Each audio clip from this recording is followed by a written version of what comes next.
قابل صد احترام سامعین گرامی قدر، سورۃ التوبہ کی ایک آیت کی تلاوت کی ہے اس مناسبت سے کہ یہ جمادی ثانیہ کا مہینہ ہے اور اس مہینے کی 22 تاریخ کو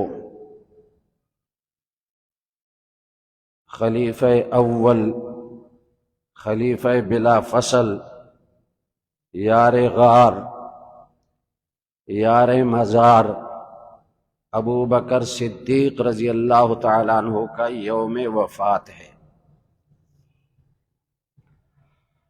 اور ابو بکر صدیق امت مسلمہ کے محسن ہیں۔ نبی کریم صلی اللہ علیہ وسلم کے بعد اس امت کے سب سے بڑے محسن ابو بکر صدیق رضی اللہ عنہ ہیں۔ نبی کریم صلی اللہ علیہ وسلم جب دنیا سے رخصت ہوئے تو ظاہر ہے کہ کسی بڑی شخصیت کے دنیا سے رخصت ہونے کے بعد لوگوں میں اختلاف پایا جاتا ہے، فتنے اٹھتے ہیں، اور پھر رسول اللہ صلی اللہ علیہ وسلم کے دنیا سے چلے جانے کے بعد ظاہر ہے کہ فتنے پیدا ہو گئے۔ لیکن ابو بکر صدیق رضی اللہ تعالیٰ عنہ جب خلیفہ بنے، ان تمام فتنوں کا مقابلہ کیا انہوں نے، اور ان فتنوں کو قلقمہ کیا، ختم کیا۔ اللہ نے ابو بکر صدیق رضی اللہ عنہ کو ایسی ثابت قدمی نصیب فرمائی کہ حضرت عمر رضی اللہ عنہ، جن کے بارے میں قرآن میں اللہ نے ارشاد فرمایا اشداء علی الکفار، کافروں کے مقابلے میں بہت سخت تھے، سارے صحابہ کافروں کے مقابلے میں سخت تھے، لیکن حضرت عمر رضی اللہ عنہ سب سے زیادہ سخت تھے۔ اگر معمولی کسی سے غلطی ہو جاتی تو نبی کریم صلی اللہ علیہ وسلم سے عرض کرتے، یا رسول اللہ مجھے آپ اجازت دیں میں اس کی گردن اڑا دوں۔ لیکن نبی کریم صلی اللہ علیہ وسلم کی وفات کے بعد جب فتنے پیدا ہوئے، ان فتنوں میں سے ایک فتنہ ان لوگوں کا تھا جنہوں نے زکوٰۃ دینے سے انکار کیا۔ انہوں نے کہا ہم کلمہ بھی پڑھیں گے، نماز بھی پڑھیں گے، زکوٰۃ نہیں دیں گے۔ تو ابو بکر صدیق رضی اللہ عنہ نے ان کے خلاف بھی جہاد کیا، لشکر تیار کیا۔ حضرت عمر رضی اللہ عنہ جیسے سخت مزاج کے انسان ابو بکر صدیق سے کہنے لگے آپ ان کا مقابلہ نہ کریں، یہ مسلمان ہیں، یہ کلمہ پڑھتے ہیں، نماز پڑھتے ہیں، آپ ان کے مقابلے میں لشکر نہ بھیجیں۔ لیکن ابو بکر صدیق رضی اللہ عنہ نے فرمایا اے عمر، اسلام سے پہلے تو بڑا دلیر تھا اور اب تو کمزور ہو چکا، اور فرمایا کہ اگر رسول اللہ صلی اللہ علیہ وسلم کی زندگی میں یہ لوگ زکوٰۃ میں کوئی جانور دیتے تھے اور اس جانور کے ساتھ رسی دیتے تھے، آج انہوں نے وہ رسی اگر مجھ سے روک لی میں پھر بھی ان کے خلاف جہاد کروں گا۔ اتنی ثابت قدمی دکھائی۔ اور ابو بکر صدیق رضی اللہ عنہ نے فرمایا اَيَنْقُصُ الدِّينُ وَأَنَا حَيٌّ، میں زندہ رہوں اور دین میں ایک ذرہ کمی آ جائے، یہ ہو نہیں سکتا۔ تو ابو بکر صدیق رضی اللہ عنہ کی استقامت، ثابت قدمی کی وجہ سے اللہ نے سارے فتنے مٹا دیے۔ یہ امت پر بہت بڑا احسان ہے۔ حضرت عمر رضی اللہ عنہ کے زمانے میں ملک فارس فتح ہوا، ملک عراق فتح ہوا، ملک شام فتح ہوا، فتوحات کے دروازے کھل گئے، لیکن یہ بھی ابو بکر صدیق رضی اللہ عنہ کی ثابت قدمی کی برکت تھی۔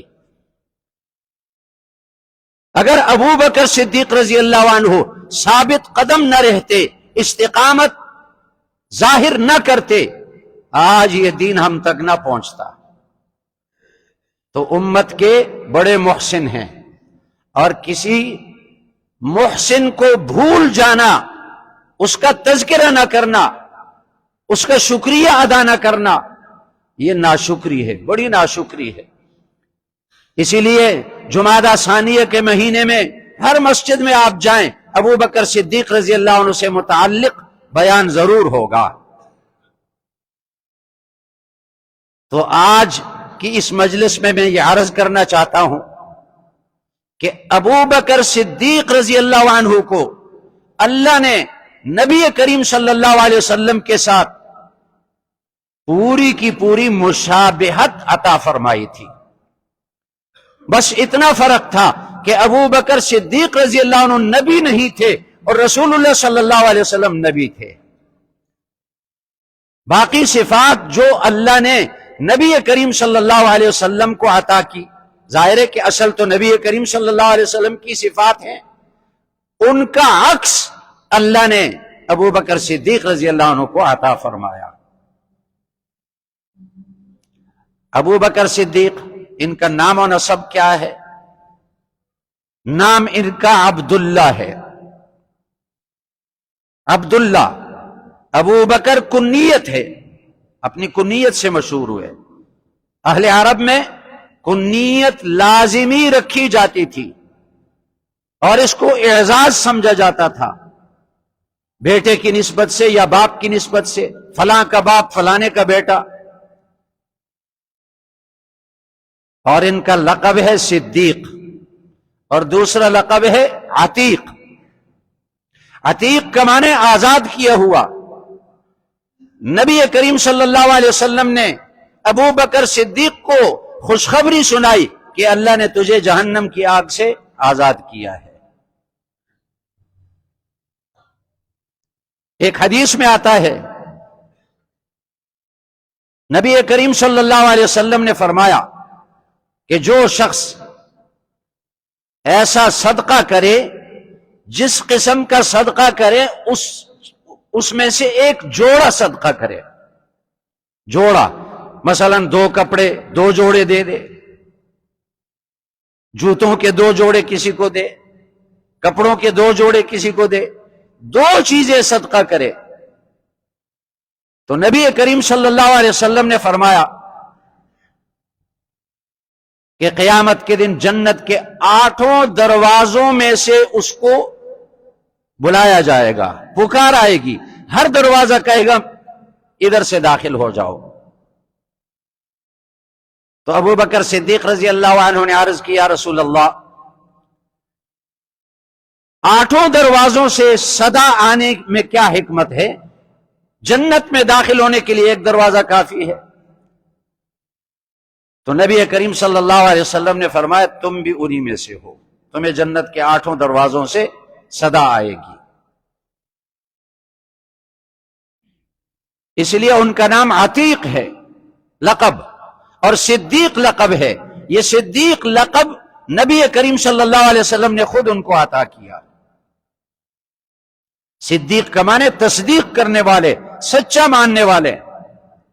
اس لیے کہ نبی کریم صلی اللہ علیہ وسلم نے جو خبر دی، ابو بکر صدیق رضی اللہ عنہ نے بغیر تأمل کے، بلا چون و چرا کے اس کی تصدیق کر دی۔ جب نبی کریم صلی اللہ علیہ وسلم نے خبر دی کہ مجھے اللہ نے نبوت عطا کی اور مجھ پر وحی نازل ہوئی غار حرا میں، تو ابو بکر صدیق نے جب سنا اسی وقت ایمان لے آئے، تصدیق کر لی رسول اللہ صلی اللہ علیہ وسلم کی۔ جب نبی کریم صلی اللہ علیہ وسلم معراج سے تشریف لائے اور یہ خبر دی کہ رات کے تھوڑے سے حصے میں نے مسجد حرام سے مسجد اقصی تک کا سفر کیا، جو 1 مہینے کی مسافت کا راستہ تھا اس زمانے میں، اور پھر 7 آسمانوں سے اوپر اللہ نے مجھے بلایا، تو کفار نے اس کو نہیں مانا۔ یہ کیسے ہو سکتا ہے کہ ایک رات میں 1 مہینے کی مسافت کا راستہ طے ہو جائے؟ کفار قریش آئے ابو بکر صدیق